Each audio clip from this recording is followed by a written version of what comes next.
do some hedge funds fail then? Is it to do with leverage and liquidity, or is there another reason?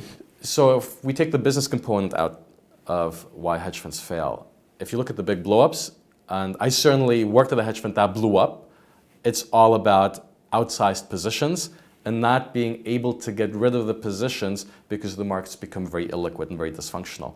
And one of the most famous funds and famous blow-ups was, of course, in 1998 by LTCM.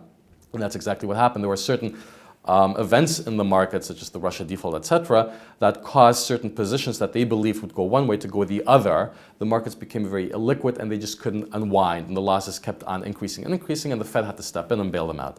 A similar position at the fund in which I worked in, this was during the credit crisis. At that time, you had mortgages, and people might know this story. You had these low-grade mortgages that were stamped BBB. So obviously they went to zero, they lost their value. But even the AAA mortgages, which were effectively just structures wrapped around, as it says in The Big Short, which is a wonderful movie, you know, it's sort of dog shit wrapped in cat shit. And so that went to hell as well.